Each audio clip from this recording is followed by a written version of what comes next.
Olá pessoal, bom dia. Hoje a gente vai recordar, certo, o conteúdo que a gente já viu, ok? Então o vídeo inicial hoje vai ser todo recordando, certo, os assuntos que a gente já viu anteriormente, certo? Então aqui nós temos o acento agudo, ok? Que nós já vimos. Então o acento agudo ele indica uma pronúncia aberta, né? Como nós já vimos, um timbre mais aberto, ok? Então ele vai ser colocado sobre as vogais A, I, U e sobre o E, do grupo das palavras que terminam em, certo? Então lembrando, o acento agudo ele vai ter um som, uma pronúncia aberta, ok? O exemplo aí embaixo, ó, herói, médico, céu, também. Percebam, gente, que ao pronunciar essas palavras, essas sílabas na qual está acentuada, ela tem um som aberto, ok? Já o acento circunflexo, pessoal, nós percebemos aqui, ó, que ele é colocado sobre as letras A, E e O, indicando uma pronúncia fechada, certo? O exemplo aí embaixo, ó, Atlântico, pêssego, supôs, lâmpada, câmara, espontâneo, gênero, urgente, tênue e paciente, certo? Lembrando que o acento circunflexo ele vai ter uma pronúncia fechada. A gente vai usar esse acento quando a gente pronunciar a palavra que ela tiver o som fechado, ok?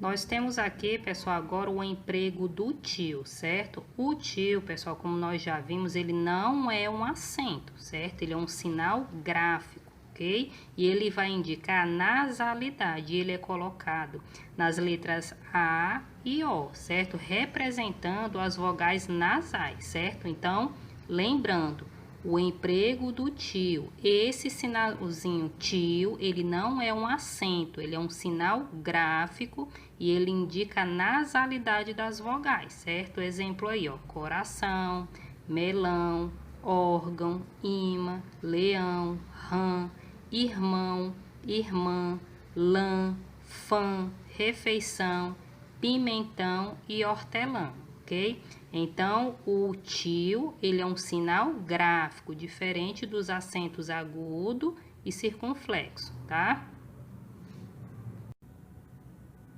Nós vamos rever, pessoal, aqui agora o uso do S ou Z, certo? Quando é que a gente vai usar nas palavras S ou Z, ok?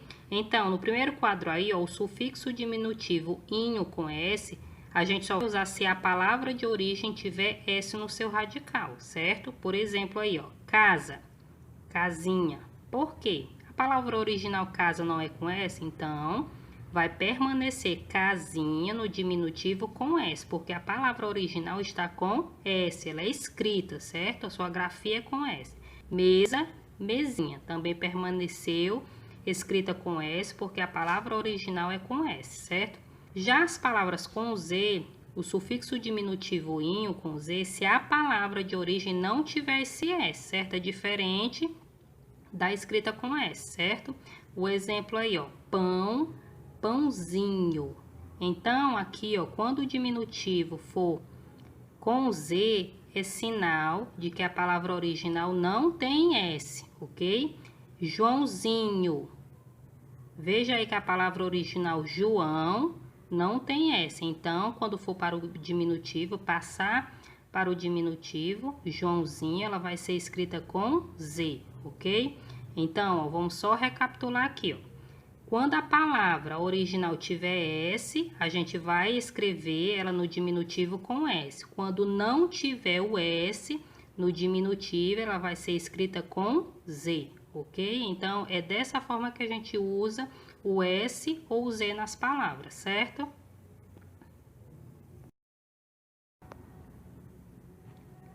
Quero só relembrar, pessoal, uma dica dada lá no início dos conteúdos, certo? Quando é usado um S ou dois S, né? O S duplo.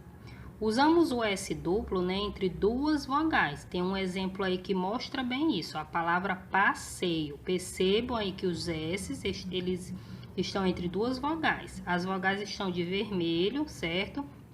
mostrando bem aí para vocês como é esse uso, certo? Então, nós usamos o S duplo entre duas vogais, certo? E a gente nunca vai usar, pessoal, no início da palavra dois S. O exemplo aí, ó, sapato. Você nunca vai usar, ver, né? É uma palavra que inicia com S duplo, porque isso não existe, certo? E sempre depois de consoantes, a gente vai usar um S apenas. Exemplo aí, ó, cansado. Tá vendo aí a consoante de vermelho? Então, a gente vai usar o S duplo? Não. Como é um caso de consoante, a gente vai usar apenas um S. Então, depois de consoante, usa-se um S e entre vogais nós usamos os dois S, certo? Só para a gente recordar aqui, ok? Nós também vimos, pessoal, o uso do MN, né? E uma das dicas principais do uso do M é o M antes de P e B, ok? Então, nós sempre vamos usar o M antes do P ou B, ou sozinho no final das palavras, certo? Um exemplo aí, ó, samba. Tá vendo ali o B? Então, a gente vai usar o M ou o N. Nós usamos o M, porque se trata ali de uma consoante B. A palavra tambor, certo? Também é com B, então nós usamos o M, a letrinha M. Lâmpada, tem um P ali, né? Uma consoante P, então nós vamos usar a letra M, certo? Tempo, também temos a consoante P, então nós vamos usar, certo? A letra M. Origem, garagem, viagem, nós usamos o M, porque é no final de palavra, certo? Então, só lembrando que o M, ele é empregado, né, quando a palavra tiver a consoante P ou B.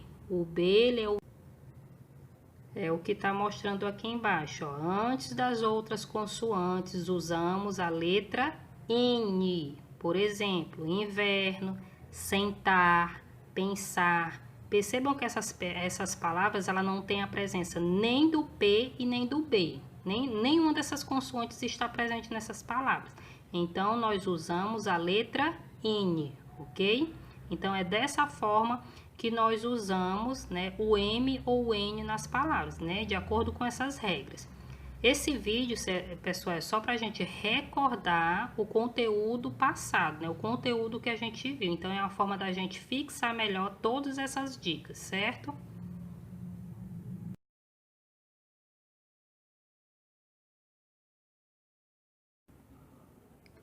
Depois que nós vimos o conteúdo de língua portuguesa, né? Onde nós vimos a gramática e a ortografia, nós vamos ver agora o bilhete no livro de produção textual, certo? E o bilhete, pessoal, é um tipo de texto, certo? Cotidiano, muito frequente, e ele é empregado em contextos informais, certo? E escrito muitas vezes entre pessoas que possuem um certo grau de afinidade, ok?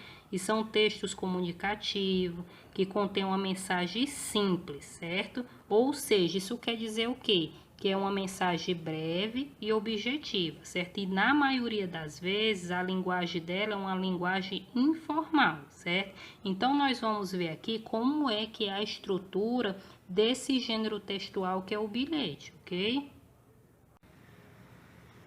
Percebam aqui, pessoal, que eu coloquei 4 bilhetes, certo? Então, nós vamos ver agora como é que é a estrutura do bilhete, certo? Como é que se faz um bilhete, certo? Que todo gênero textual, ele tem uma estrutura, certo? Cada estrutura de cada gênero desse é diferenciado.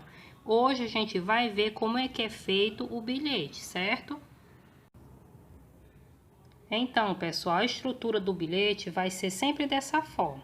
Então, todo bilhete vai ter o remetente, que é a pessoa que escreve, o corpo, certo? Do bilhete, a despedida, aqui embaixo, e a data, ok? Então, vamos só lembrar a estrutura do bilhete. O remetente, o corpo do bilhete, a despedida e a data que foi feito, certo? E qual é a finalidade desse bilhete? O bilhete, pessoal, ele sempre tem a finalidade de um aviso ou de um lembrete, certo? Ou ele vai avisar algo ou ele vai lembrar algo, ok? Normalmente é usado pelas mães para dar um aviso ao filho, ou deixar um aviso para o filho, ou para o esposo, né? Ou para a mãe, certo? Então, o bilhete sempre vai ter a finalidade de avisar algo ou lembrar algo, certo? Normalmente hoje em dia, né, na maioria, né, com essa evolução toda, se usa muito o WhatsApp, né? O bilhete, ele foi, alguns gêneros textuais que a gente já viu, ele foi deixado um pouco de lado pelo fato da tecnologia estar tão avançada e muitas vezes a gente recorrer à tecnologia, certo? Mas é importante que a gente estude esses gêneros textuais porque eles ainda existem, certo? Quantos de nós ainda não escreve um bilhetinho à mão ainda, né? Mesmo tendo o WhatsApp, né? E entregar alguém, ok? Então é importante que a gente estude ainda esses tipos de gêneros textuais, certo? E entender a estrutura de cada um deles, ok? Então, essa atividade vocês vão realizar de acordo com o que foi dito aqui e de acordo com o texto que está no livro a partir da página de vocês, certo? Então, vocês vão fazer a leitura do livro de vocês, ok? E de acordo com a orientação aqui, vocês vão realizar a atividade de vocês, certo?